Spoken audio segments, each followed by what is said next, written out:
IVM.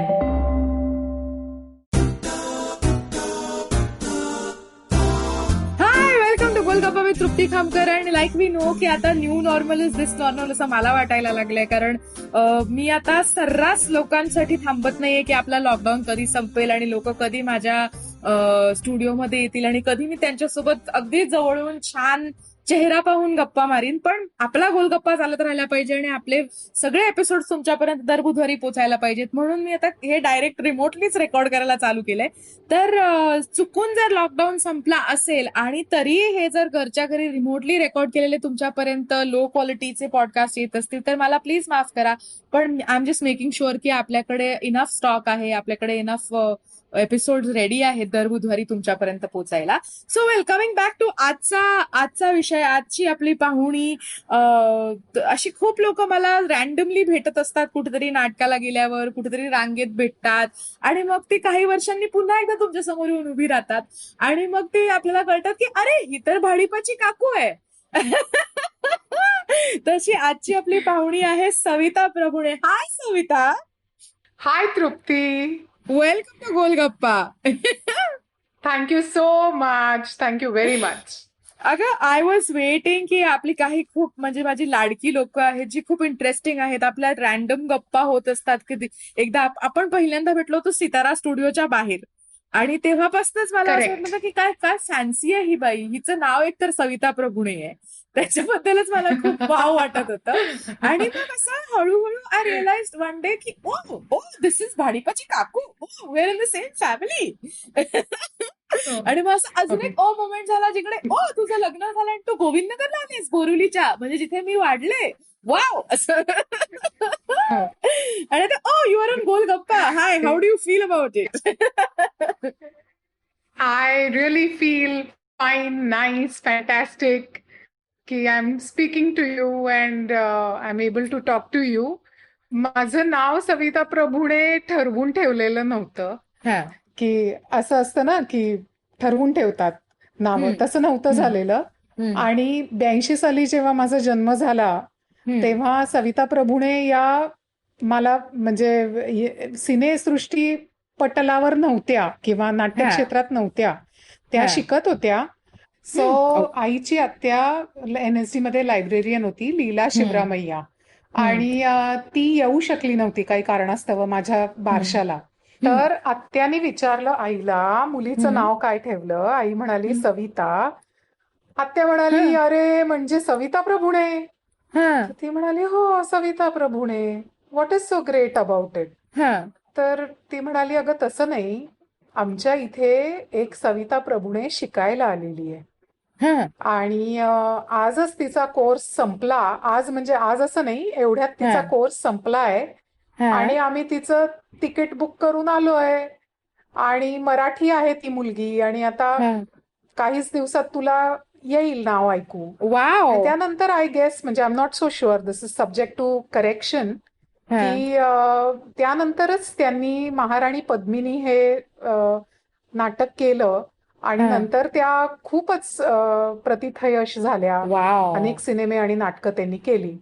आणि bye that time मी अशी मोठी व्हायला लागलेली होते आणि मी भाषणं किंवा नाटकं अशी करायला लागले आणि मी असं स्टेजवर जाऊन म्हटलं की नमस्कार मी सविता प्रभुणे, की लोक हसायची आणि मला इतकं अनॉइंग वाटायचं.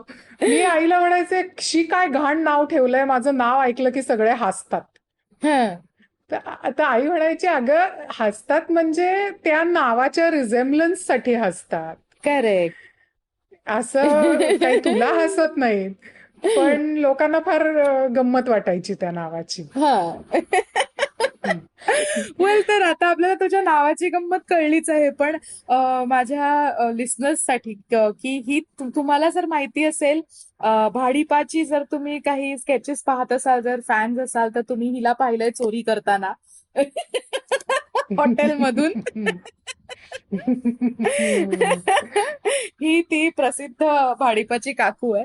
पण ती भाडीपाची काकू होण्यापूर्वी ती सविता प्रभुणे, आणि मला तिची कहाणी ऐकायची आणि तुमच्यापर्यंत पोहोचवायची. तर सविता, आपण जरा रिवाइंड करूया, आणि तू कुठे जन्माला आलीस, आणि मग काय शिकलीस, आणि कशी मोठी झालीस, आणि मग मुंबईपर्यंतचा प्रवास कसा झाला, ह्याच्याबद्दल आम्हाला आरामात सविस्तर सांग. मी मूळची बारामतीची आहे. हम्म. बारामती माझं गाव आहे, पण माझा जन्म नवी दिल्लीत झाला. माझी आई दिल्लीची आहे. ओ. हो. आणि पण माझं सगळं शिक्षण 12वी पर्यंतचं बारामतीत झालं. मी खूप इंटरेस्टिंग शाळेमध्ये शिकले. बालविकास मंदिर, विद्याप्रतिष्ठानची बालविकास मंदिर असं त्या शाळेचं नाव आहे. आणि आमच्या शाळेचे प्रिन्सिपॉल जे होते, बरोस सर, तर ते म्हणजे बारामतीच्या दृष्टीने खूप भाग्याची गोष्ट होती की ते त्या गावात येऊन राहिले, आणि त्यांनी बारामतीतली पहिली इंग्रजी माध्यमाची शाळा त्यांनी खूप यशस्वीपणे हाताळली. पण शाळा इतकी पेक्युलियर होती की गाव हे काय म्हणूयात शेतीप्रधान असल्या कारणाने बहुतांशी मुलं ही शेतकरी कुटुंबातनं आलेली मुलं होती. करेक्ट.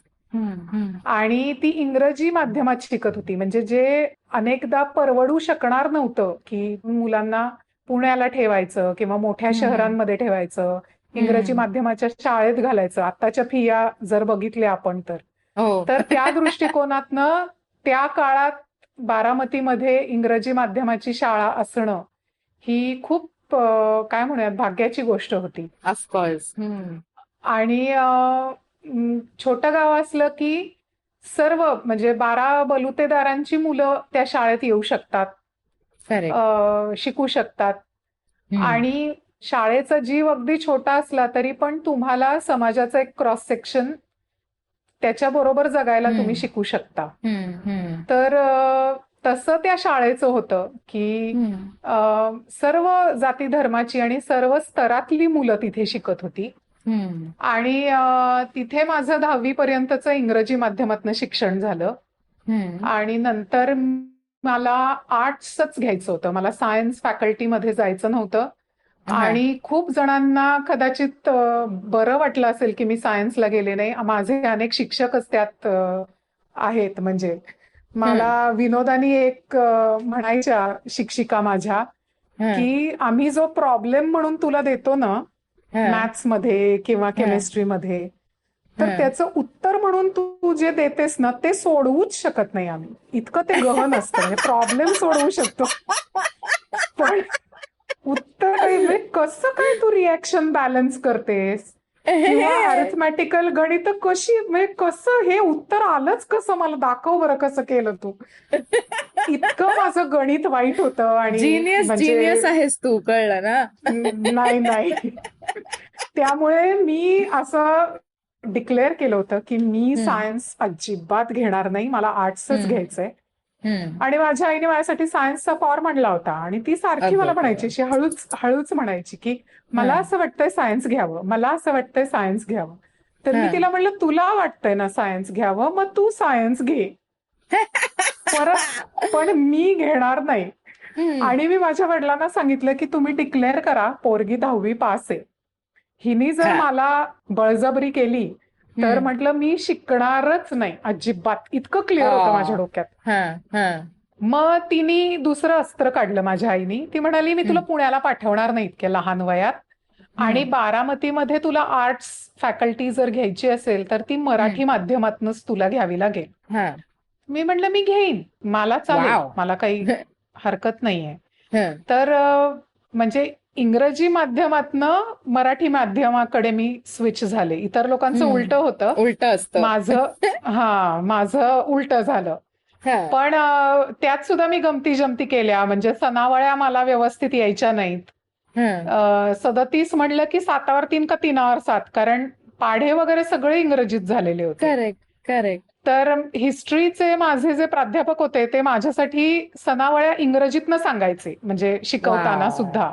हा. So that was very commendable. आणि माझं कॉलेज पण खूप छान होतं. मला आजही ते कॉलेज खूप आवडतं आणि आय एम व्हेरी ग्लॅड की मी त्या कॉलेजमध्ये शिकले.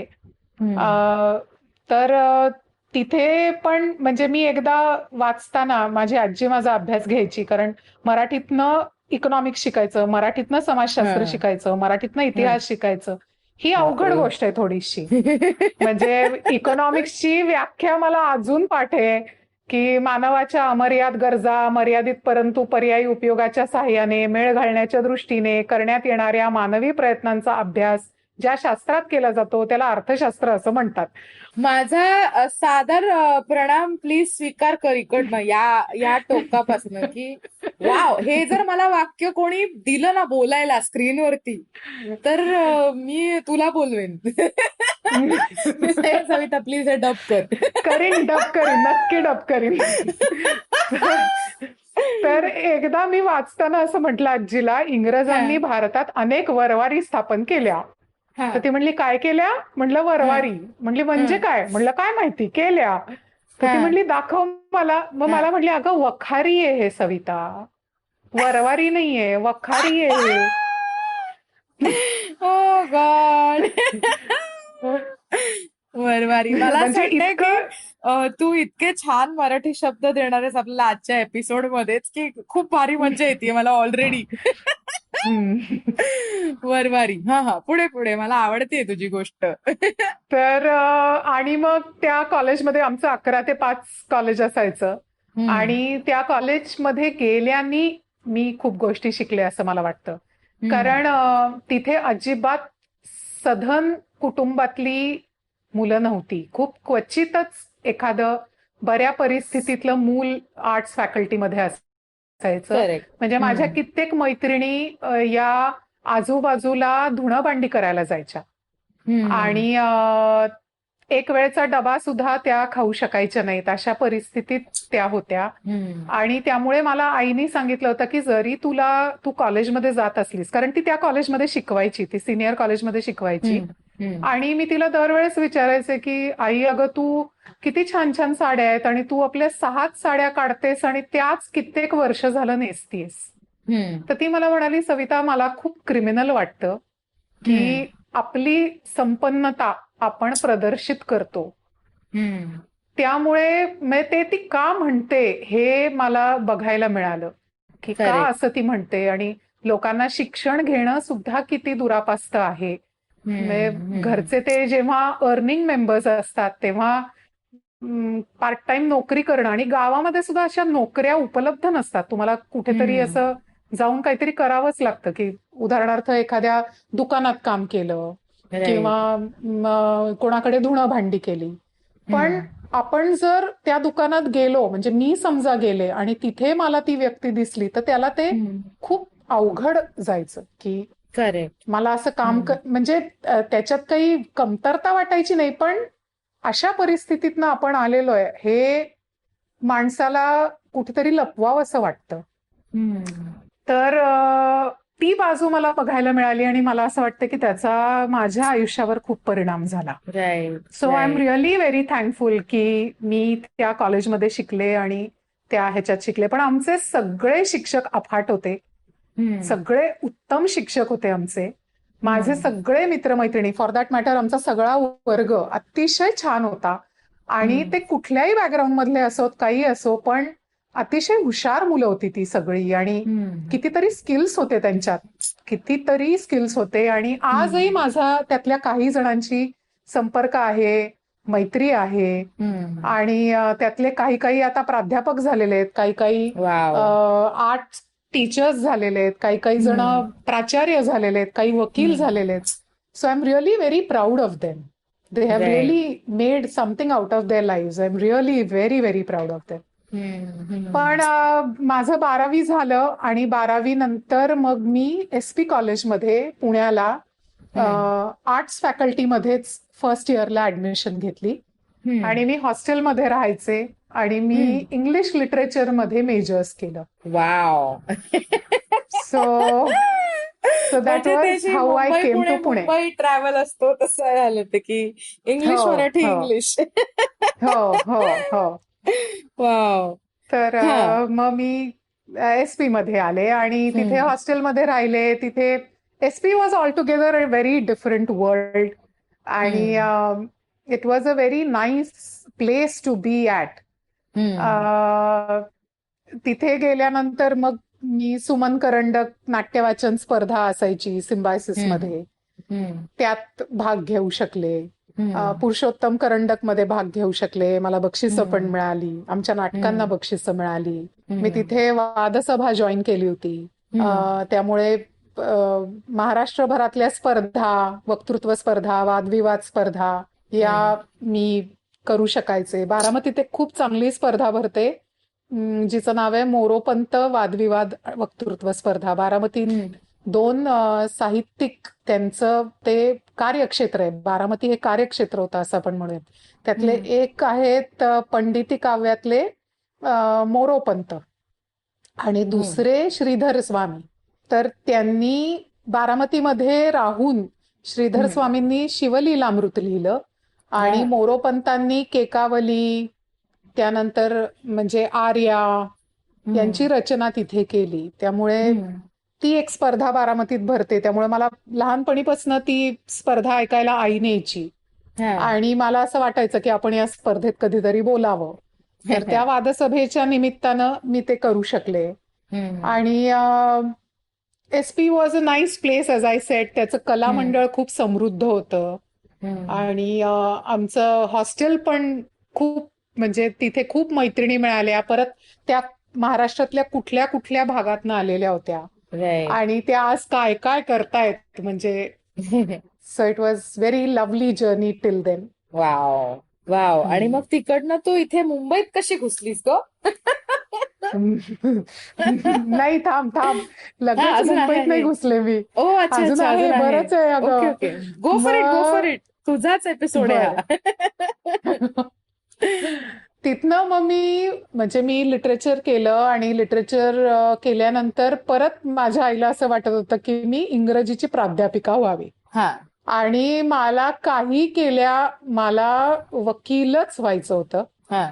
तर परत मी तिला म्हणलं, आता तू झालीस ना प्राध्यापिका, हम्म. तर आता मी काहीतरी, म्हणजे मी वकील होते, माझे वडीलही वकील आहेत, त्यांना हा. अजिबात असं वाटत नव्हतं की मी वकिली करावी, पण हा. मलाच वकील व्हायचं होतं. हा. आणि म्हणून मग मी लॉ कॉलेजला ऍडमिशन घेतली. माझ्या आईचं असं होतं की मी लिटरेचरमध्ये मेरिटमध्ये आलेली होते युनिव्हर्सिटीमध्ये. हम्म. तर तिला असं वाटत होतं की तुला ब्राईट फ्युचर आहे, तर तू why don't you pursue MA आणि मग मे बी तू प्राध्यापकीमध्ये काहीतरी करू शकशील, अकॅडमिक्समध्ये काहीतरी करू शकशील. हम्म. पण मला असं लक्षात येत होतं की म्हणजे मी कदाचित बारामतीला परत गेले हम्म. तर मला वकील म्हणूनच जायला आवडेल. ओके. मला आणि अकॅडमिक्समध्ये करायचं असेल तर मग मी मे बी वकिली शिकवीन. हा. तर म्हणून मग मी लॉला गेले, लॉ कॉलेजला, हा. ILS लॉ हा. कॉलेजला. तर लॉ कॉलेजचं शिक्षण पूर्ण झालं. लॉ कॉलेजमध्ये असताना मी काही स्टुडंट फिल्म्स केल्या फिल्म हम्म. इन्स्टिट्यूटच्या. त्यानंतर इंडियन इन्स्टिट्यूट ऑफ एज्युकेशनच्या फिल्म्स केल्या काही. हम्म. त्यानंतर पुरुषोत्तम करंडक परत केलं राईट. आणि शिक्षण पूर्ण झाल्यावर कॉन्शियसली मी असा डिसिजन घेतला की मला बारामतीतच काम करायचंय हम्म. आणि मी पुणे सोडून बारामतीला परत गेले. वडिलांबरोबरच वकिली केली, त्यांचं ऑफिस जॉईन केलं होतं हम्म. आणि 9 वर्षांनंतर एक दिवस मी असा निर्णय घेतला की आता मी मुंबईला जायला पाहिजे वाव. आणि मी मुंबईला आले. ओके. म्हणजे मुंबईला तू प्रॅक्टिस करायला आलीस लॉच? हो, माझे जे मित्र आहेत ना काही लॉ कॉलेजमधले किंवा नाटकातले, त्यांनाच बहुतेक पचनी पडेना की मी बारामतीत आहे आणि त्यामुळे त्यांनी आपला फोन केला की ते हेच म्हणायचे की तू ना खरं तर तिथं नसायला पाहिजे. हा. आणि मला असं व्हायचं, का बाबा, का नसायला पाहिजे, शांत निवांत व्यवस्थित आहे की मी इथे. हम्म. पण मला असं लक्षात येत होतं की मे बी मी खूप कम्फर्ट झोन मध्ये आहे. तर त्यांना कदाचित असं वाटत असेल की काहीतरी स्वतः करायला पाहिजे हम्म. आणि म्हणून ते मलाही लक्षात येत होतं. हम्म. आणि माझ्या वडिलांचाही सारखा दट्ट्या होता की तुमचं तुम्ही काहीतरी स्वतःच स्वतः करता येण्याजोगत तुम्हाला उभं राहता आलं पाहिजे. हम्म. हम्म. या सगळ्यामुळे मी एक दिवस असं ठरवलं आणि मी वडिलांना सांगितलं की मी मुंबईला चाललीये हम्म. आणि मी मुंबईमध्ये प्रॅक्टिस करणार आहे. आणि हम्म. माझं एका मित्राशी बोलणं झालेलं आहे, प्रशांत हगारे असं त्याचं नाव आहे. हम्म. तर तो मला त्याचं ऑफिस वापरू देणार आहे. तो स्वतः पण वाव. वकील आहे. तो लागेल ती मदत मला करेल आणि मी चांगली आहे. म्हणजे ठीक आहे आणि मी आले मुंबईला. वाव. आणि मग मुंबईत किती वर्ष आहेस तू आता, जे तिकडनं इथे आली असती? मी 2014 मध्ये मुंबईला आले. Hmm. To be specific 8 June 2014. Wow. Happy आणि अॅनिव्हर्सरी. हम्म, हो, अॅनिव्हर्सरी वीक चालू आहे. आहे. हा, म्हणजे आपण हम्म, जेव्हा हे हम्म. रिलीज करू तेव्हा कदाचित गेलेली असेल मागे अॅनिव्हर्सरी, पण आज 1 जूनला आम्ही हे रेकॉर्ड करतोय, त्यामुळे आहे अॅनिव्हर्सरी येतेय. येते हा. बरोबर. Wow. So that is how I came here in Bombay. ये. मग मला ना तुला बघून असं वाटतं की ही मुलगी सगळ्या गोष्टींमध्ये कम्फर्टेबल आहे. म्हणजे हिला वाईटही वाटत नाही मुंबईत ती असेल नसेल ह्याचं. ती वकील आहे किंवा ती ऍक्टर आहे, म्हणजे ती जे करेल त्यात ती खूप कम्फर्टेबल दिसते. आणि मला असं वाटतं की दिस कम्स फ्रॉम जिथून तू मोठी झालीस, बारामतीत तू ज्या मित्रमैत्रिणींसोबत शिकलीस, ज्या कॉलेजमध्ये गेलीस, तुझं अपब्रिंगिंग जे आहे ते खूप काय म्हणूया स्ट्रॉंगली दिसून येतं जेव्हा आपण इंटरॅक्ट करतो. म्हणजे मला तुझी गोष्ट माहितीही नव्हती की हे एवढं सगळं तुझ्या मागची जर्नी आहे. मला फक्त एवढं माहिती होतं की तू बारामतीची आहेस. पण इट्स हम्म. अमेझिंग, कॉंग्रॅच्युलेशन्स की तू इतकं सुंदर आयुष्य आहे तुझं, जे इतकं छान कॅनव्हस पेंट केलं आतापर्यंतचं. त्यामुळे wow, I am thank you. So impressed. अगं कारण बाई. तुझी भाषा इतकी सुंदर आहे, तुझं बोलणं इतकं सुंदर आहे. म्हणजे लोक म्हणतात ना मोत्यासारखं हँडरायटिंग आहे एखाद्याचं अक्षर, तशी ना तुझी हम्म, भाषा आहे हम्म. मोत्यासारखी. म्हणजे इट इज सो क्लिअर. तू इंग्लिश बोललीस तरी ते स्वच्छ छान सुंदर असतं. म्हणजे तुझं जर बोलणं आपण ग्राफॉलॉजी मध्ये कुठेतरी असं प्रिंट केलं ना, तर त्याचं छान सुंदर अक्षर होईल. असं मला वाटतं. अरे वा. Thank you so much. Thank you very much. But I have to give most of the credit to some of the people in my life. Like. बारामतीमध्ये पद्माताई करंदीकर म्हणून आजी होत्या आमच्या आणि त्यांच्याकडे मी आणि माझे 3 मित्र आम्ही गणपती अथर्व शीर्ष आणि रामरक्षा शिकायला जायचो. Wow. She was very particular about it की अशा पद्धतीनंच या शब्दाचा उच्चार झाला पाहिजे किंवा असा त्याचा विसर्ग आहे. आणि सो आय फील की ते खूप लहानपणी आमच्यावर बिंबवण्यात आल्या कारणाने असं आपण बघतो ना, तू पण बघत असशील की आजकाल मराठी वाक्य कुठेही मध्येच तोडतात हो. म्हणताना हो. किंवा कुठलाही शब्द मध्ये कुठे कधी तोडतात की त्याचा काही अर्थच नसतो. म्हणजे तर याची करेक्ट. खूप गंमत वाटते. पण हे भाषेसाठी मारक पण आहे. म्हणजे तुम्ही करेक्ट. कुठेही कसंही वाक्य तोडता, शब्द तोडता, शब्द कसाही उच्चारता, कुठल्याही त्याच्या व्यंजनावर किंवा स्वरावर आघात करता, तर हे काही ऍक्सेप्टेबल नाहीये. तर मला असं वाटतं की त्यांचा खूप याच्यात वाटा आहे. आणि शाळा जरी इंग्रजी असली, इंग्रजी माध्यमाची, तरी आम्हाला शोभा जोशी म्हणून शिक्षिका होत्या मराठीच्या आणि त्या सगळ्यांच्या लाडक्या होत्या. त्या खूप प्रेमाने गोष्टी शिकवायच्या आम्हाला. म्हणजे मी आयसीएससी बोर्डला होते, तर आम्हाला कादंबऱ्या होत्या 3. तर त्या ज्या पद्धतीनं त्या शिकवायच्या, तर त्यामुळे कदाचित मला वाटतं आमच्या सगळ्यांमध्ये मराठी भाषेविषयी आस्था निर्माण झाली. आणि त्यानंतर एसपी कॉलेजमध्ये सुद्धा पवार मॅडम म्हणून होत्या, त्या इंग्रजी शिकवायच्या आणि भागवत सर होते. तर यांचं सगळ्यांचं कॉन्ट्रीब्युशन आहे असं मला वाटतं. बारामतीमध्ये माझ्या आईची एक मैत्रीण आहे, मीरा वैद्य म्हणून. ते खूप बहुआयामी अशी आहे ती. तर ती पण आम्हाला इंग्रजी शिकवायची. त्याच्यातले नुआन्सेस दाखवायची आणि कसं वाचायचं एखादी गोष्ट, एखादं वाक्य. तर मला असं वाटतं की या सगळ्यांनी त्याच्यात कॉन्ट्रीब्युट केलेलं आहे. वाव. मला थोडस असं काय म्हणूया एनव्हियस वाटतंय तुझ्या आयुष्याकडे बघून असं की मला का नाही भेटली ही लोक. इट इज सो इम्पॉर्टंट की आपल्याला सतत कोणीतरी असं भेटावं जे आपल्या नॉलेजमध्ये ती भर टाकत राहील. कारण शिक्षण हे दोन्ही बाजूनी होत असतं. मी शिकत असते, तू मला शिकवत असतेस किंवा मी कोणाकडनं तरी शिकत असते. आणि आय एम सो ग्लॅड की आय हॅव यू नाव, की तुझं ऐकून मला मे बी मी अख्खी मास्टर नाही होणार मराठीची, पण थोडी थोडी सवय होईल. एक एक एक एक शब्द आपण तुझ्याकडनं घेऊ.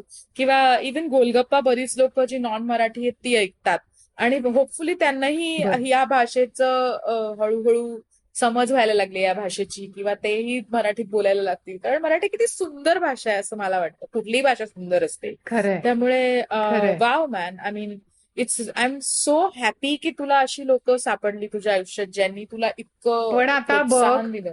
आय फील की तुम्हाला अशी लोक भेटतात. आता मी हा यावरनं म्हणतेय की आज मला तू भेटलीस हा आणि म्हणजे आय रिअली फील की तू किती गोष्टी करतेस, इन द सेन्स की आता तू एडिटिंग शिकली आहेस, आय हा. सपोज. हा त्यानंतर म्हणजे तू स्वतःचा पॉडकास्ट आहे, तुझं स्वतःचं चॅनल आहे, तू स्वतः ऍक्ट्रेस आहेस आणि तू स्टँडअप कमेडियन पण आहेस. तर म्हणजे एखादा माणूस त्यानं ठरवलं तर किती नानाविध गोष्टी करू शकतो. ऑफकोर्स. एखादी बाई करू शकते. हे मला खूप छान वाटतं तुझ्याकडे बघितल्यानंतर. आणि मला थँक्यू. असं वाटतं की तसं आपल्या आयुष्यात काहीतरी म्हणजे जे भरून काढायचं असतं त्यासाठी लोक आपल्याला भेटत असतात. करेक्ट. म्हणजे माझा याच्यावर पूर्ण विश्वास आहे की तुम्हाला लोक काही कारणासाठीच भेटतात. म्हणजे काहीतरी त्याच्या मागे बिगर डिझाईन असतं, म्हणूनच ती भेटत असतात तुम्हाला. असं रॅन्डमली कोणी भेटत नाही. म्हणजे ट्रू ट्रू. सगळ्या गोष्टीला एक कारण असतं. जे होतं ते चांगल्यासाठीच होतं. भले ते आपल्याला आता वाटत असेल की हे किती वाईट आहे, असं नेसेसरी नाहीये. कारण इव्हन लॉकडाऊन जे आपण आता गेले 4 महिने होत आले, आपण लॉकडाऊन मध्येच आहोत, आपलं काही होत नाही असं लोकांना वाटतंय. पण त्यातही कितीतरी लोक शिकली. काही लोक ज्यांनी कधी स्वयंपाक केलाच नव्हता, ती किचन मध्ये जायला लागली, साध्या गोष्टी शिकायला लागली. आपण किती मस्करी केली आत्मनिर्भरता या शब्दाबद्दलची, पण आपण किती सेल्फ सफिशियंट झालोय ना. आपण हे शिकायला लागलोय की व्हॉट इज नीडेड. पण नीड आणि वॉन्ट या दोन गोष्टी. तुझी आई जेव्हा तू लहान असताना 6 साड्या नेसून जायची कॉलेजला, तर त्यातही खूप ह्या सिम्प्लिसिटी ज्या गोष्टी ज्या तू तेव्हा शिकलीस त्या आता लोक लॉकडाऊन मध्ये शिकतायत. की मला खरंच ह्याची गरज आहे का एवढ्या गोष्टींची, की मी या छोट्याशा माझ्या जे बेसिक नीड्स आहेत त्याच्यामध्ये मी सर्व्हाइव्ह करू शकतेय. तर या सगळ्या गोष्टी शिकणं खूप गरजेचं होतं. आणि I think we are all glad की आपण या लॉकडाऊन मध्ये आहोत, ज्यात आपण एवढ्या इम्पॉर्टंट व्हॅल्यूज शिकलोय. आणि कुठलीच गोष्ट वाया जात नाही, कुठलीच गोष्ट वाईट असत नाही, ती आता जरी आपल्याला खूप त्रासदायक वाटली तरी. सो वेल, आपण अजून गप्पा मारणार आहोत, पण वेळ झाली एका ब्रेकची, तर आपण घेऊया एक छोटीशी विश्रांती आणि त्याच्या पलीकडे येऊन अजून गप्पा मारणार आहोत की लोक कशी भेटतात. आणि सविताला एक खूप इंटरेस्टिंग व्यक्ती भेटली आणि मग ती इंटरेस्टिंग व्यक्ती तिच्या आयुष्यातला एवढा मोठा भाग झाली इव्हेंच्युअली, जे मला खूप अजून परत एकदा एनव्हियस वाटतं की तुझं लग्न झालं.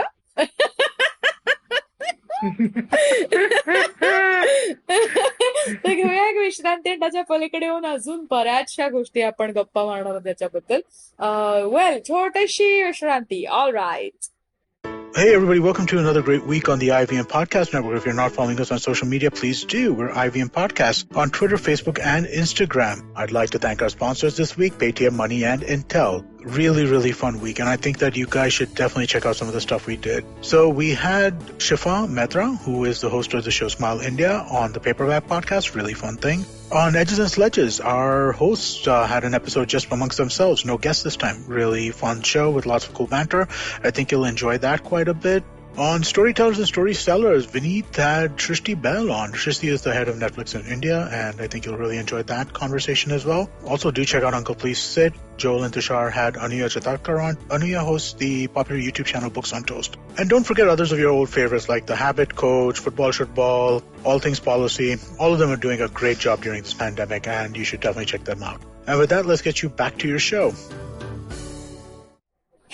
आपण घेतली होती छोटीशी विश्रांती आणि त्याच्या पलीकडे आलो होत आपण गप्पा मारतोय सविता सोबत. सविता अशी इतकं सुंदर बोलते की मला मध्ये काही बोलावंसंच वाटत नाही. मला असं वाटतं की तू प्लीज गोष्ट सांगत राहा, प्लीज प्लीज अजून बोल अजून बोल. जसं आम्ही यावर्षी विमेन्स डेच्या दिवशी आम्ही एक स्टँडअपचा शो केला आणि त्याच्यात सविता आणि रेणुका असतात त्या दोघी पॅनलवरती होत्या आणि सायली राऊत त्यांचा इंटरव्ह्यू घेणार होती. तर आम्ही तेव्हा त्या शो साठी जेव्हा ग्रीन रूम मध्ये बसलो होतो तेव्हा सवितानी एक आमच्यासाठी नवीन स्पेशल शो त्या ग्रीन रूम मध्ये चालू केला होता की काय गमती जमती झाल्या आणि तिचं आत्ताच लग्न झालंय नुकतंच, त्याच्याबद्दल ये कॉंग्रॅच्युलेशन. थँक्यू. पण त्याची गोष्ट हे सुंदर आहे की कसं आपण आपल्याला जे हवंय लॉ ऑफ अट्रॅक्शन काय असतं, जेव्हा आपल्याकडे क्लॅरिटी असते की मला हे असंच हवंय, मग ते भले थोड्याशा उशिराने आपल्याकडे पोचतं, पण ते जसं आपल्याला एवढी क्लॅरिटी असते की आपल्याला जे हवंय ते आपण करेक्ट बिल्ड करतो, करेक्ट आपल्यापर्यंत अट्रॅक्ट करतो आणि ते मॅनिफेस्ट करतो. ह्याचं ग्रेट एक्झाम्पल उदाहरण सविता प्रभूणे आहे असं मला वाटतं. आणि वाव आहेस ग तू माझी स्टार आहेस. तू you are my motivation, inspiration, everything. तर कसं सापडला का तुला तुझं सोलमेट? प्लीज आम्हाला सांग ना. म्हणजे मला माहितीच आहे पण माझ्या लिस्नर्सना सांग. सर्वप्रथम मला असं वाटतं की तुझा जो स्टँडअप आहे ना बाबा लगीन, तो म्हणजे मला असं वाटायचं की ही पोरगी माझीच स्टोरी सांगतीये की I have had so many failures Trupti, I just can tell you की म्हणजे ब्रेकअप म्हणून त्या हार्टची चटणी झालेली होती. आता ब्रेकअप व्हायला खलबत्त्यात असं चटणी झालेली होती त्याची. हा हे मी चोरणार आहे, हा जोक मी चोरणार आहे. ओके, अगदी अगदी जरूर जरूर. तर I have had my share of failures, म्हणजे खूप ब्रुटल फेलियर्स. तर त्यातनं माझ्या अनेक मित्रमैत्रिणींनीच मला बाहेर काढलं. अमृता बहुलेकर नावाची माझी एक अतिशय घट्ट मैत्रीण आहे. तर तिचं या सगळ्यामध्ये खूप मोठा सहभाग आहे माझ्या या सगळ्यातनं बाहेर येण्यात. आणि ती मला सतत म्हणायची की सविता तुला 100% असं कोणीतरी भेटेल की ज्याला बघून तुला असं वाटेल की हा भेटायचा होता म्हणून ते बाकी सगळं काही झालं. करेक्ट. माझा नवरा गुजराती आहे आणि त्याचं नाव किशन पारेख असं आहे आणि तो शेअर ब्रोकर आहे आणि तो म्हणजे माझ्या मावस काकाचा मित्र आहे. आणि साधारणपणे 2000 सालापासून आम्ही त्यांचे क्लायंट्स होतो, म्हणजे आम्ही त्यांच्याकडनं शेअर्स वगैरे खरेदी करायचो. ओके. तर 2000 आय थिंक 5 किंवा 6 साली मी मुंबईला आले होते माझ्या वडिलांबरोबर आणि तेव्हा आम्ही शेअर बाजार बघायला गेलो होतो. तेव्हा तो मला दिसला होता आणि तो खूप मितभाषी आहे, अतिशय कमी बोलतो आणि मला तो रूढ वाटला होता भयंकर तेव्हा. तर पण ते तिथंच संपलं, म्हणजे काय इतकंच होतं ते. मग त्यानंतर तो बारामतीला यायचा त्याच्या व्यवसायानिमित्त. तर माझ्या मावस काकांनी मला असं सांगितलं की एक मुलगा येणार आहे आणि मला तुला त्याला भेटवायचंय. तर मी म्हटलं ठीक आहे भेटूयात आपण. आणि मी दुपारी 11 वाजता गेले होते माझ्या मावस काकाकडे. मी 12 वाजेपर्यंत त्याची वाट बघितली. त्याला काहीच माहित नव्हतं, किशनला काहीच माहित नव्हतं आणि तो आलाच नाही. आणि 12 वाजता कंटाळून, ही 2012 किंवा 13ची गोष्ट असेल. अच्छा. तर म्हणजे मी पहिल्यांदा त्याला पाहिलं तेव्हा 2006 किंवा 7 असेल आणि 12-13 मध्ये परत आम्हाला भेटायचा हे होता, पण तो आलाच नाही. आणि मला 12 वाजता भूक लागली. मी म्हणलं मी जाते बाबा, आता मला भूक लागली. तर असं म्हणून मी गेले तिथनं. हा. त्यानंतर परत एकदा कधीतरी तो मला बारामतीत दिसला आणि म्हणजे मला असं लक्षात आलं की हा अरे हा किशन पारेख आहे वगैरे. हा. आणि 14 साली मी मुंबईला आले. करेक्ट. तर मुंबईला आल्यानंतर इट्स सो हॅपन की माझ्याबरोबर माझा प्रिंटर आणि कम्प्युटर असं सगळं होतं. वकिलीला ते आवश्यक आहे प्रिंटर बरोबर. असणं. तर माझ्या हॉस्टेलच्या वॉर्डननी मला सांगितलं की हे बघ हे हॉस्टेल आहे, इथे तुला प्रिंटर वापरता येणार नाही. तर मला इनएव्हिटेबली त्या प्रिंटरसाठी एक ऑफिस घेणं भाग होतं. आता ते ऑफिस मला फोर्टमध्ये हवं होतं. मी तर मुंबईमध्ये पहिल्यांदा आयुष्यात राहत होते आणि मला कोणीच माहित नव्हतं, काहीच माहित नव्हतं. तर माझ्या मावस काकांनी मला असं सांगितलं की किशन तुझी मदत करेल, तू किशनला फोन कर. तर मी म्हणलं ठीक आहे असं म्हणून मी त्याला फोन केला आणि तो बिचारा शेअर ब्रोकर असणारा माझ्यासाठी म्हणजे रिअल इस्टेट ब्रोकर झाला.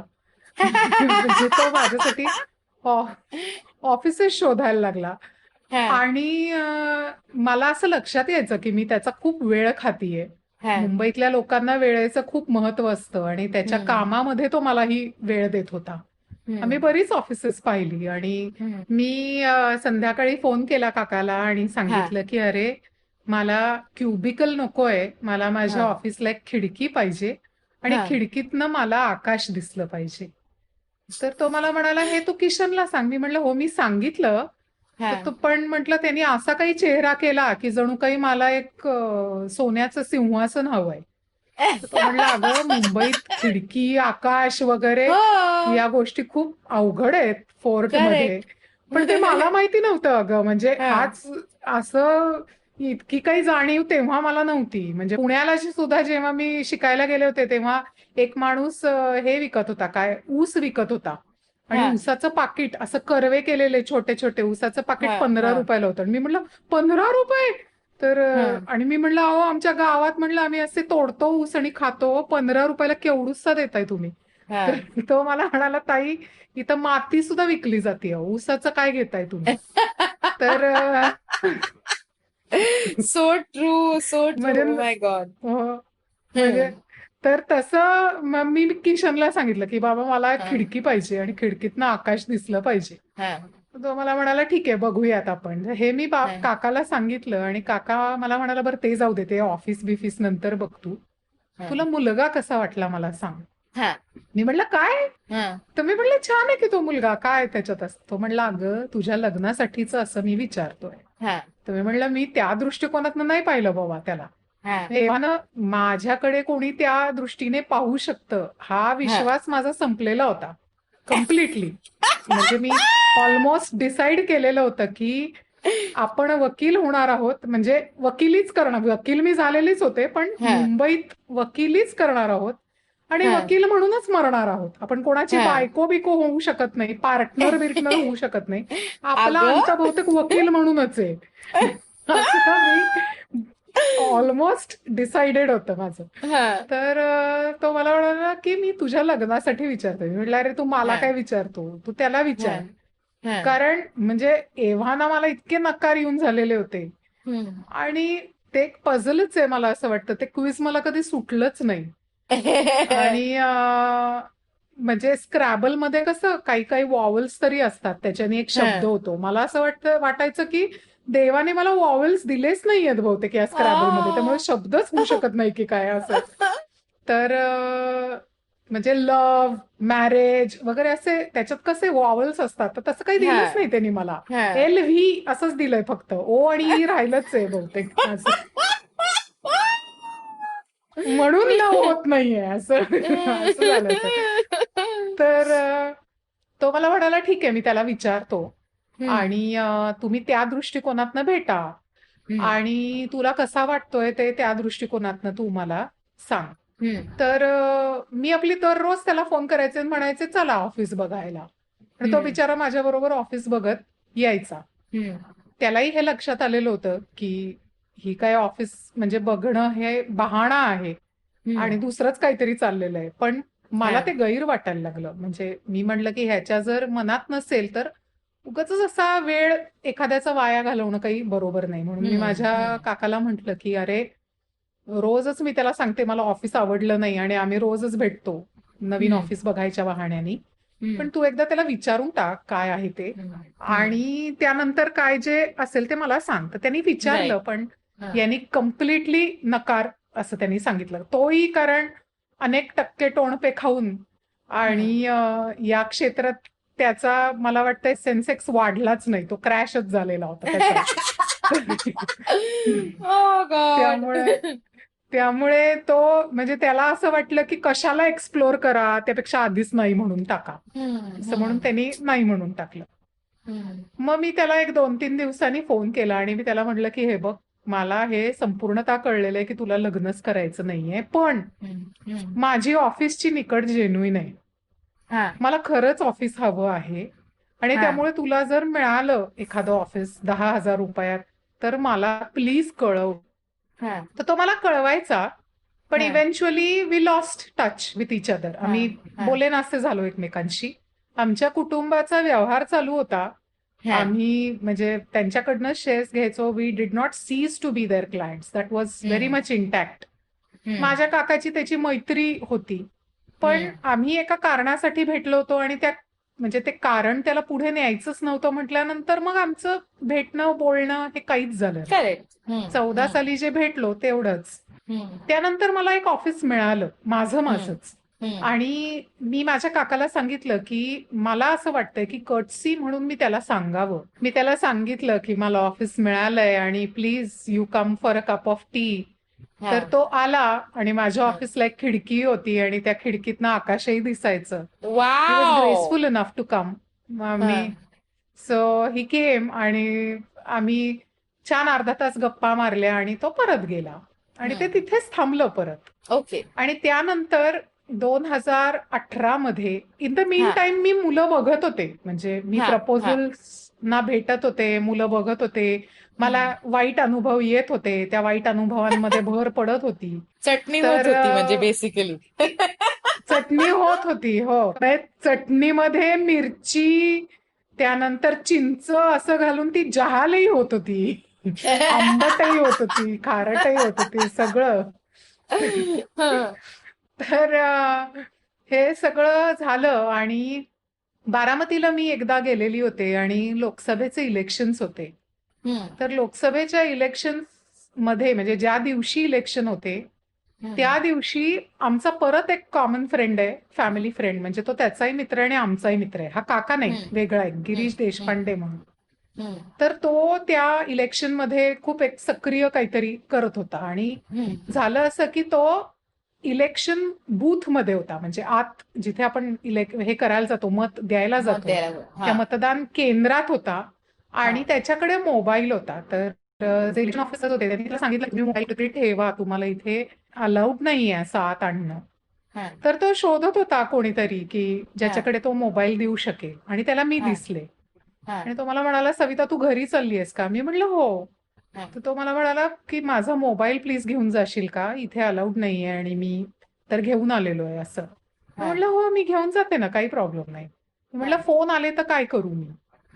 तो म्हणला घे आणि त्यांना सांग काही निरोप असेल तर, नाहीतर सांग त्यांना की मी असा असा इथे आहे म्हणून. तर मी म्हणलं ठीक आहे मी सांगते असं म्हणून याच गृहस्थाचा फोन आला. किती फिल्मी आहे का आणि तुझी कहाणी. हो. तर त्याचाच फोन आला आणि मी त्याला असं एका दमात, कारण ते फ्लॅश झालं नाव, आणि मी फोन उचलला आणि मी असं एका दमात त्याला सांगितलं की तुम्ही गिरीश देशपांडेंनाच फोन केलाय, हा गिरीश देशपांडेंचाच नंबर आहे, पण त्यांचा फोन माझ्याकडे आहे कारण ते मतदान केंद्रात आहेत आणि तिथे फोन अलाउड नाहीये, तर तुम्हाला काही निरोप असेल तर तुम्ही मला सांगा. असं म्हणून तो मला म्हणाला आता श्वास घे. तेव्हा म्हणलं हो. तर मला म्हणाला की असं झालंय का, बर, तर त्यामुळे तुमच्याकडे फोन आहे का वगैरे असं. मग आम्ही जुजबी गप्पा मारल्या की कोण निवडून येणार. आणि त्यांनी मला संध्याकाळी माझ्या पर्सनल मोबाईलवर फोन केला आणि मला त्यांनी व्हॉट्सॲपवर आमच्या कॉन्स्टिट्युएन्सीमध्ये किती मतदान झालंय याचे सगळे आकडेवारी पाठवली. हा. आणि काही दिवसात इलेक्शन्स डिक्लेअर झाले आणि मी जे म्हणले होते तेच कॅन्डिडेट निवडून आले. त्याने मला परत फोन केला आणि मला म्हणाला की तुमचा अंदाज अगदी व्यवस्थित होता, तुमचेच कॅन्डिडेट निवडून आलेले आहेत वगैरे. तर मी म्हटलं हो, असं असं म्हणून आम्ही गप्पा मारायला लागलो. आणि मग परत असं झालं की काही दिवसांनी मला ऑफिस बदलावं लागलं आणि मी परत त्याला सांगितलं की मी आता ते जुनं ऑफिस बदललंय आणि तुम्हाला जर यायचं असेल तर तुम्ही माझं नवीन ऑफिस बघायला या. पण त्यांनी काही तेव्हा परत त्यांनी तो काही आला नाही, म्हणजे नवीन ऑफिस बघायला आला नाही. पण आम्ही फोनवर बोलत होतो. आणि फोनवर बोलत होतो तर एक दिवस असं झालं की मी हमता पासला गेले होते. आणि हमता पासला माझी मैत्रीण आहे प्राजक्ता, तिच्या बरोबर मी गेले होते. तर मी 7 दिवस आउट ऑफ कव्हरेज होते, आउट ऑफ नेटवर्क होते. त्यामुळे त्याला मी 7 दिवस त्याच्याशी बोलू शकले नाही. आणि जेव्हा मी रेंजमध्ये आले तेव्हा त्याचा मेसेज किंवा फोन हे मला दिसले, म्हणजे त्यांनी जे व्हॉट्सॲप केलेले होते किंवा मेसेजेस केलेले होते ते मला दिसले की तू बरी आहेस ना, तू व्यवस्थित आहेस ना. आणि काय कोणास ठाऊक मी त्याला असं सांगितलं की मी म्हटलं हे बघ, आपण खूप गप्पा मारतोय आणि आपण खूप बोलतोय, आपण मित्रही झालो थोड्याफार फरकाने, पण मी तुला हे सांगू इच्छिते की हे जसं मला क्लिअरली माहिती आहे की तुला लग्न करायचं नाहीये, तसं तुलाही हे क्लिअरली माहिती असू देत की मला लग्न करायचंय आणि मी लग्न करणार आहे. तर उद्या जर असं झालं की मी प्रपोजल्सला भेटतीये किंवा मला जर उद्या कोणी भेटलं आणि मी जर ठरवलं त्या माणसाशी लग्न करायचं, तर तू असं समजू नकोस की ही आपल्याशी गप्पा मारत होती आणि गेली कोणाचा तरी हात पकडून. तर हे तुला क्लिअर असू देत एवढं मी तुला सांगतेय. आणि मी म्हटलं मी स्वानुभवावरनं सांगते तुला की तू इतकं बोलतोयस माझ्याशी, रादर आपल्याला एकमेकांची सवय झालेली आहे, तर हे अवघड जाईल तुला. म्हणजे जर तुला पाऊल पुढे टाकायचं नसेल तर तुला पाऊल मागे घेणं अवघड जाईल, एवढंच म्हटलं मी तुला सांगतेय. कारण तो फार मुलींशी बोलत नाही किंवा तो खूप रिझर्व्ड आहे, मितभाषी आहे. आणि एव्हाना मला असं वाटतं तृप्ती, आपल्याला एवढं तर माहिती असतं की आपल्याला काय नकोय माणसात, काय हवंय यापेक्षा आपल्याला काय नकोय माणसात हे आपल्याला कळलेलं असतं ओव्हर द पिरियड.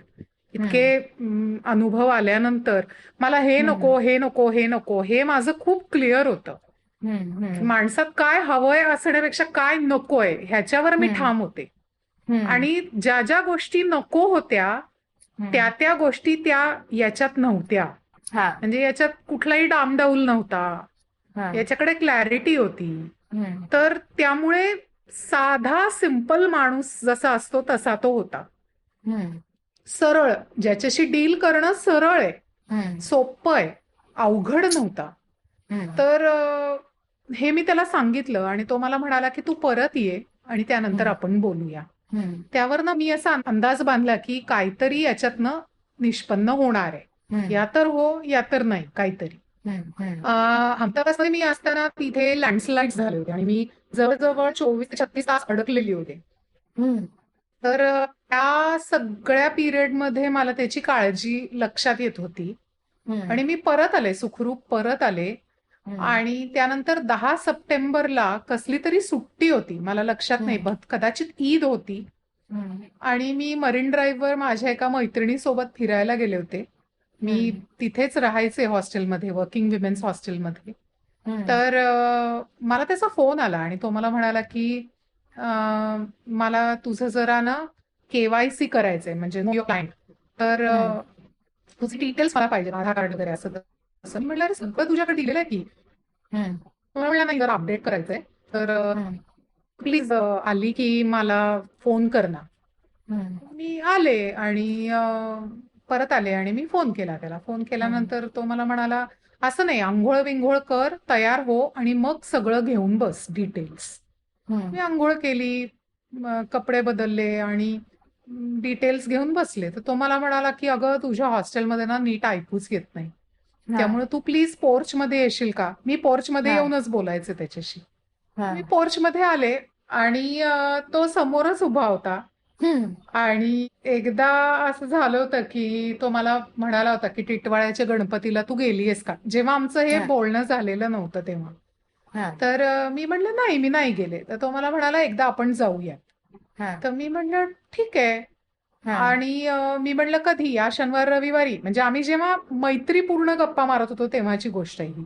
हा तर शुक्रवारी त्यांनी मला हे पाठवलं, की कसा मुंबईमध्ये पाऊस आहे. मी त्याला म्हटलं, की पाऊस वगैरे काही नाही, तू घाबरतोस. हा मी म्हटलं, जर जायचं असेल ना मला घेऊन, तर हा पाऊस काय, ऊन काय, वारा काय, माणूस कसाही जाईल. करेक्ट. पण तो मला म्हणाला, ह्या सगळ्या खूप रोमॅन्टिसिझमच्या गोष्टी आहेत. हा मुंबईतला पाऊस ही सत्य परिस्थिती आहे आणि त्याच्यात कोणीही कुठल्याही प्रकारचा काही उड्या मारू नयेत, असं मला वाटतं. हा आणि टिटवाळ्यापर्यंत जायचं वगैरे तर गोष्टीच करू नयेत असं. हा हा तर मी पोर्चमध्ये येता येता तो मला असं येता येताच मला म्हणला, "टिटवाळ्याला जायचंय का?" हा तर मी म्हणलं, "अरे, परत पाऊस येईल." म्हणजे हा कुचक्यासारखं मी त्याला म्हणलं, "अरे, परत पाऊस येईल." तर तो मला म्हणला, हा "येतेयस ना पोर्चमध्ये, बघू आपण हा पाऊस येतोय का काय असं." हा आणि तो पोर्चमध्ये उभा होता. त्यांनी मला सांगितलं, की "आज आपण टिटवाळ्याला जाऊया." मी हा म्हटलं, "ठीक आहे." हा आणि आम्ही चालत चालत चाललो होतो, तर माझ्या लिटरली असं डोळ्यातनं पाणी यायला लागलं.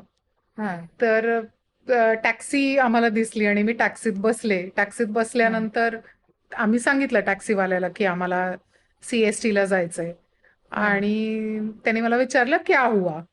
हा तर "क्या हुआ?" हे त्यांनी मला विचारलं होतं. तर हा टॅक्सीवालाच वळून म्हणला, "क्या हुआ क्या साहब? वहाँ पे सिग्नल लगा है, तो मैं रुकूंगा है ना." मला असं झालं, की अहो तुम्हाला नाही म्हणत आहे तो मला म्हणतोय क्या हुआ? पण मी म्हणलं हा असू देत. हा तर तो टॅक्सीवाल्याला म्हणला, "अच्छा, अच्छा सिग्नल लगा है क्या? मैं हा सोचा क्या हुआ?" हा आणि माझ्याकडे वळून म्हणला, की "अब तुम बताओ तुम्हें क्या हुआ?" हा तर मी म्हटलं, "कुछ नहीं हुआ." असं म्हणून मी आपली शांत बसले. मग तो मला म्हणाला, की "तू तुझ्या आईला फोन कर आणि तिला सांग, की आपण असं टिटवाळ्याला चाललोय." तर मी म्हणलं, "अरे, मला काही परवानगी वगैरे घ्यायची गरज नाहीये." तर तो मला म्हणला, "मी सांगतोय म्हणून कर." म्हटलं, "ठीक आहे." म्हणून मी आईला फोन केला आणि मी सांगितलं, की असं असं किशन आलाय आणि त्याच्याबरोबर मी टिटवाळ्याला चालले आहे. आणि म्हटलं, "हे त्यांनी मला तुला सांगायला सांगितलंय म्हणून मी तुला फोन करतेय." आई हसली आणि मला म्हणाली, "ठीक आहे." मग जाताना मी त्याला असं म्हटलं, की "किशन, मला एक चिमटा काढशील का प्लीज? किंवा मी असं तुला हात लावून बघू का, की तू खरंच आहेस का?" तर तो मला म्हणाला, "हे सगळं नंतर." तर तर आम्ही गेलो टिटवाळ्याला. मग तिथनं आम्ही गणपतीला गेलो. गणपतीला जाऊन आल्यानंतर टिटवाळ्याच्या स्टेशनवर त्यांनी मला विचारलं, की "तुला चालेल का? माझं एकत्र कुटुंब आहे." आणि मी लगेच म्हणजे म्हटलं हो, कारण तोपर्यंत मी विचार करून ठेवलेला होता. तर आम्ही फोर्टला आलो आणि स्टेटसमध्ये जेवायला गेलो आणि 3:30-4 वगैरे वाजले होते आणि नंतर तो घरी गेला. पण आम्ही आमच्या घरी काही सांगितलेलं नव्हतं. म्हणजे मी आईला सांगितलं होतं, पण ऑफिशियली असं झालंय असं काही सांगितलं नव्हतं. आणि त्यानंतर 13 सप्टेंबरला त्याचा वाढदिवस होता आणि तेव्हाच माझं भाडीपचं शूट पण होतं. तर 13ला आम्ही म्हणजे बोरिवलीमध्येच शूट होतं आणि 13ला मी त्याला स्टेशनवर भेटले.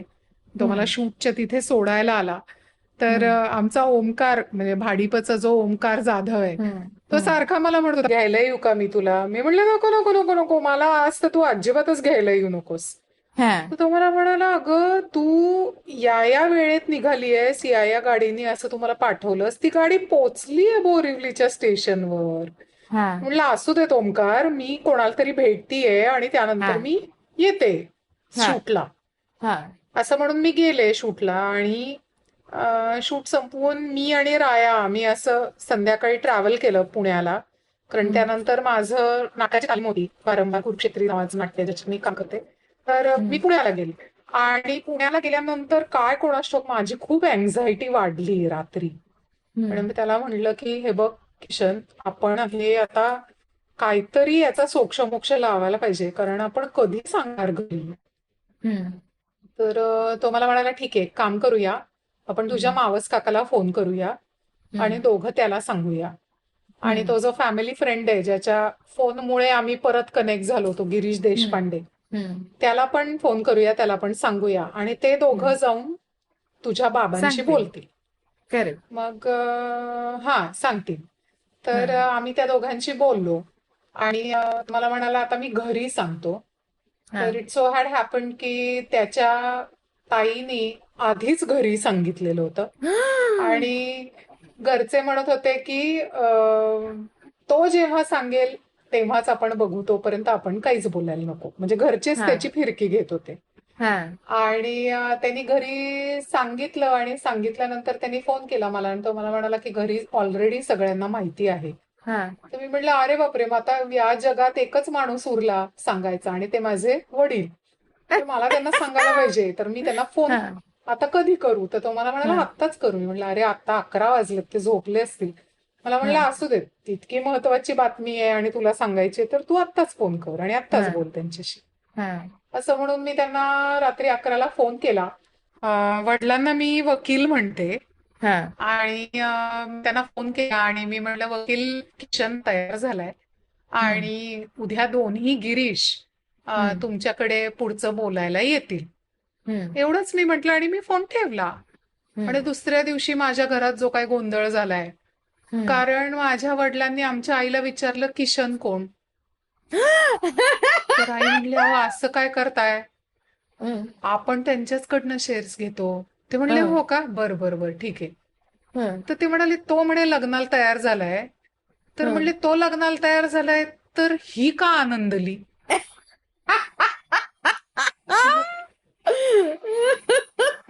आमची आई काहीच बोलली नाही. तिला असं वाटलं आता किती सांगायचं आणि किती नाही, ही पोरगी काय बोललीये आणि जर मी जास्त काही सांगितलं तर कदाचित सविता ओरडेल, म्हणून ती काहीच बोलली नाही.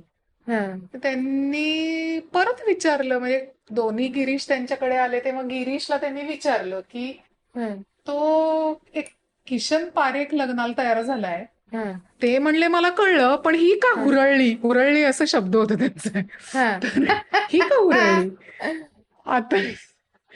आणि मग त्यातल्या एका गिरीशनी मला फोन केला आणि मला असं सांगितलं की अगं त्यांना व्यवस्थित सांग, त्यांना कळलेलं नाहीये. साधारणपणे तणतणतच मी फोन केला त्यांना आणि मी त्यांना म्हणलं की वकील, म्हणलं तुम्ही एका पोरीचे बाप आहात आणि तुमची मुलगी तुम्हाला सांगतेय की मुलगा लग्नाला तयार झालाय, तर त्याच्या मागचं तुम्हाला कळत नाही कारण काय आहे. मला म्हणले अगं अख्खं गाव तुला काही ना काहीतरी सांगत असतं, तसं मला वाटलं ह्याने तुला सांगितलं की मी लग्नाला तयार आहे. तर मी म्हटलं अहो माझं काय वधूवर सूचक मंडळ आहे का की तो मला सांगेल की मी लग्नाला तयार आहे आणि मग मी पोरगी शोधून आणीन त्याच्यासाठी. तर मी म्हटलं आणि बरं ठीक आहे असं समजू की त्यांनी मला त्या अर्थाने सांगितलं असेल, पण म्हटलं मी हे तुम्हाला का सांगीन. करेक्ट. तर ते मला म्हणाले तू काय मला काही सांगत असतीस. अरे मग मी किशनला फोन लावला आणि मी त्याला म्हटलं की अरे तू मला विचारलंस की एकत्र कुटुंबात तुला चालेल ना, तर म्हटलं ते लग्नासाठीच होतं ना. तर तो म्हटला हो. असं काय विचारतेस तुम्हाला. मी म्हणलं आमच्या घरी इतके घोळ झालेत, तुला देशस्ती घोळ माहित नाहीत बाबा. तू एक काम कर म्हटलं, तू परत गिरीश कुलकर्णीला फोन करून सांग, गिरीश देशपांडे आणि गिरीश कुलकर्णीला की मला सविताशी लग्न करायचं आहे असं या शब्दात सांग. त्यांनी तसं केलं. त्यांनी तसं केलं आणि मग त्यानंतर सगळं ऑल सेट राईट झालं and I got married.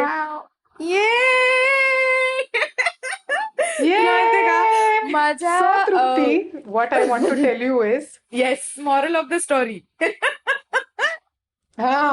So Trupti, आता अशा पद्धतीचा तुझा एक स्टँडअप येणार आहे लवकरात लवकर.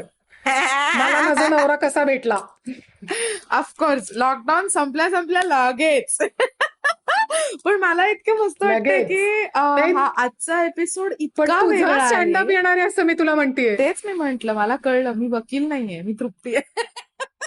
त्यामुळे मला कळलंय की तू मला माझ्याच गोष्टीबद्दल सांगतेस. करेक्ट पण करेक्ट. गंमत अशी आहे की आजचा आपला जो म्हणजे जवळपास एपिसोड झालाय हा, फक्त तुझ्या एका छान छोटीशी लव्ह स्टोरी ह्याचं नाव ठेवू शकलो असतो आपण. की मला कितीतरी अजून प्रश्न तुला विचारायचे होते की तू भाडीपामध्ये कशी आलीस, मग तू ऍक्टिंग कशी केलीस, मग तू पुस्तक कसं लिहिलंस. पण त्या सगळ्यासाठी मला असं वाटतं की आपण अजून एक एपिसोड रेकॉर्ड करायला हवा लॉकडाऊन झाल्यानंतर, की करूया तुझी जी पुस्तकं आहेत. जरूर. पण आपण एपिसोड संपायच्या आधी मला लोकांना खरंच सांगायचं की ही जी सुंदर लव्ह स्टोरी आहे ती झालीच, ती मला तुमच्यापर्यंत पोचवायचीच होती. आणि मला खूप मज्जा आली हे वेगळ्या प्रकारचा एपिसोड बनवण्यात. पण तू लेखिका पण आहेस असं मी म्हणते स्वतः, मी तुला जाहीर केलंय. तर तुझे जे लेख आहेत ते लोकांना कुठे वाचायला मिळतील? तर अंतर्नाद नावाचं एक मासिक आहे, दुर्दैवानं ते बंद झालंय. हम्म. त्यात मी काही माझ्या कथा आणि लेख लिहिले होते. हम्म. पण maybe I am thinking of की त्या सगळ्याचं कंपाईल करून एक पुस्तक करावं. तर ये, बघूया कसं काय होतंय ते. प्लीज कर. ये. आणि तुझं जे काम येस, केलंस तू भाडीपासोबत किंवा डेफिनेटली. असं काही ऑनलाईन आहे ते आम्हाला तुला फॉलो कसं करता येईल? तुझं इंस्टाग्राम हँडल सांग आम्हाला. हा. माझं इंस्टाग्राम हँडल सविता पद्मजा अशोक अशा नावाने आहे. हा. फेसबुकवर मी सविता प्रभुणे या नावाने आहे. हम्म. आणि तुम्ही कदाचित मला जाऊन द्या ना बाळासाहेब मध्ये पाहिलं असेल, किंवा हम्म. दिवाकर बॅनर्जीच्या शांघाय मध्ये पाहिलं असेल, हम्म. किंवा आता भाडीपामध्ये पाहत असाल. So maybe you can see so me more. त्याच्या सगळ्याबद्दल मला अजून एक एपिसोड 100% करावा लागणार आहे तुझ्यासोबत. आणि तो मी प्लीज विश करते की तो लॉकडाऊन संपल्यावर माझ्या स्टुडिओमध्ये असेल, जिथे तू प्लीज किशनला पण घेऊन ये, कारण मला तुझ्या लव्ह स्टोरीच्या हो शाहरुख जरूर. खानला बघायचंय. जरूर जरूर जरूर नक्की घेऊन येईन. He will be more than happy. या प्लीज. आपण जवळपास शेवटाला पोचलो, पण एक प्रथा आहे आपल्या गोलगप्पाची जी मी नाही स्किप करू शकत. आणि तू ते ऑलरेडी इतकं भरभरून मराठी बोललीस, सुंदर शब्दांनी आमच्या अख्ख्या एपिसोडला तुझं छान डेकोरेट केलंयस. पण तरी शेवटाला आमचा जो गेस्ट असतो तो माझ्या लिस्नर्सच्या वोकॅब्युलरीमध्ये एक मराठी शब्द ऍड करतो. एक मराठी त्याचा आवडता असू शकतो, किंवा त्याला खूप फॅसिनेट करणारा असा मराठी शब्द असू शकतो, किंवा लहानपणी खूप वापरलेला गेलेला असा असू शकतो. तर एक मराठी शब्द तो कुठला आहे जो तू आज आम्हाला देणार आहेस? झपुर्झा. झपुर्झा म्हणजे? झपुर्झा ही एक स्थिती आहे, म्हणजे ती खूप लहानपणी मी ऐकलेली होती. हा. हा शब्द ऐकलेला होता. तू हे गाणं पाहिलंयस, ख्वाजा मेरे ख्वाजा? हा, पाहिलंय तर पाहिलंय. त्यामध्ये ऋतिक रोशन स्वर्लिंग दरवेश त्याच्यात दाखवलेले. तर तो जे भगवंताशी किंवा त्याच्या बिलीफशी हा. तादात्म्य पावतो, हा. ती स्थिती म्हणजे झपुर्झा. झपाटले पण असतं आपल्या हा. एखाद्या बिलीफ किंवा ध्येयाशी. हा. आणि ती स्थिती मला वाटतंय झपुर्झा आहे. ती वाव. केशवसुतांनी हा शब्द वापरलेला होता.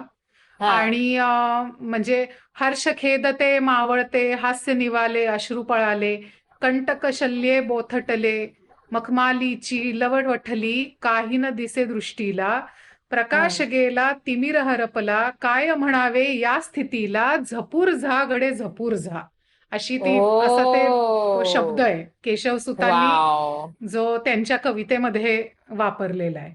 तर मला तो शब्द खूप आवडतो. वाव, किती प्रेशियस आहे हा शब्द. आणि म्हणजे तुला सुद्धा हा कदाचित अनुभवायला मिळाला असावा की आपण एखाद्या कॅरेक्टरमध्ये इतके काय म्हणूयात, आपण आणि ते कॅरेक्टर वेगळं उरत नाही. आपण जणू ते कॅरेक्टर होतो आणि तसेच आपण जगायला लागतो, वागायला लागतो, बोलायला लागतो. जातो आणि ते कॅरेक्टर आपल्या कम्प्लिटली भिनल्यानंतर तुम्ही ते कॅरेक्टर जेव्हा स्टेजवर जाऊन परफॉर्म करा त्या स्थितीला मला वाटतं आपण हातच झपूरसा म्हणू शकतो. मला स्टेजचं माहित नाही, पण मला असं वाटतं की आजचा आपला गोलगप्पा ऐकून जे आपल्या सेकंड हाफ मध्ये तू तुझी लव्ह स्टोरी सांगितलीस ना, ती ऐकून माझे जे फॅन्स आहेत, जे आपल्यासारख्या म्हणजे ज्या आता तू पलीकडे गेलीस, पण या सेक्शनच्या ज्या मुली आहेत त्या सगळ्यांना झपूर्झा ही स्थिती कुठेतरी प्राप्त होणार आहे असं मला वाटतंय आपला गोलगप्पा ऐकून आज.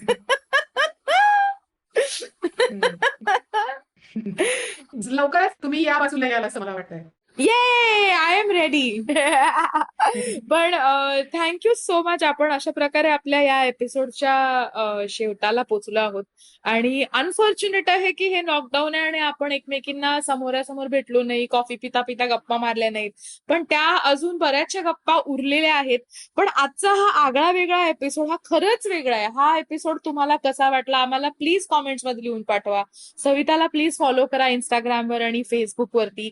मला फॉलो करायचं अजून केलं नसेल तर माझा हँडल आहे ऍक्टर तृप्ती इंस्टाग्रामवर, फेसबुकवरती, ट्विटरवरती आणि माझा युट्यूब चॅनल आहे ज्याचं नाव आहे ऍक्टर तृप्ती, जिथे सबस्क्राईब बटन दाबायला विसरू नका. ते फ्री आहे. आपल्याला असं वाटतं मराठी लोकांना की सबस्क्रिप्शन साठी पैसे लागतात, तर असं नाहीये. ते फ्री आहे आणि त्याच्यावर तुम्हाला खूप मजेदार अजून वेगवेगळे स्केचेस आणि व्हिडिओज बघायला मिळतील. आपला गोलगप्पा चालूच आहे.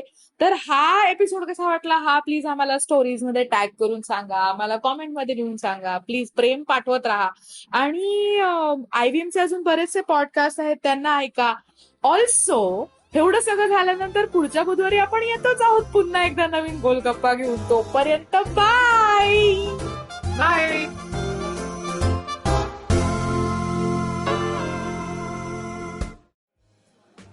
बेटा, did you know 79% of all scientists in NASA are Indian only? देखो, इंडिया में टैक्स सिर्फ मिडिल क्लास भरती है. Everyone is just enjoying free यार. आजकल के youngsters are only interested in parting and enjoying. उनको देश की पड़ी ही नहीं है. बेटा तुम बस शादी कर लो, उसके बाद तो you can enjoy life like anything. I will tell you what this country needs. This country needs 15 years of dictatorship. That is the only way to become a superpower. See the Chinese, how much they've progressed. सुनो, तुमने ये WhatsApp forward देखा? So what's common between all of these statements? They're all absolutely rubbish. Fake WhatsApp forwards that spread like wildfire. And statements that defy any logic. They are here to debunk them all. Way of family WhatsApp groups, worst nightmare. Where what happens when you read a book. Basically, we're just a bunch of guys who want to cut through the bullshit of everyone saying this, how it won't be true. So that the next time someone confidently squeezes out some WhatsApp or Twitter BS, you can look them dead in the eye and go, Uncle, please sit. So join me, Joel, And me, Tushar. every Mondays for a fresh new episode of Uncle, Please Sit.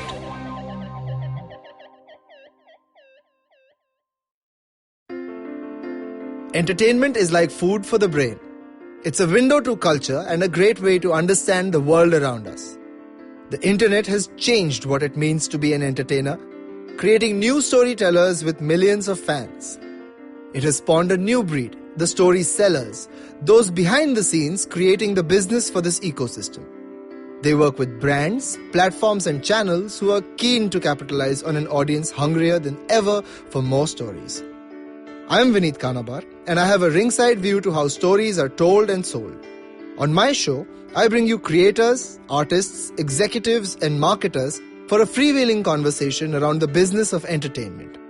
Tune in to Storytellers and Storysellers for personal stories, analysis, and criticism every Thursdays as I talk to the brightest minds telling or selling great stories today.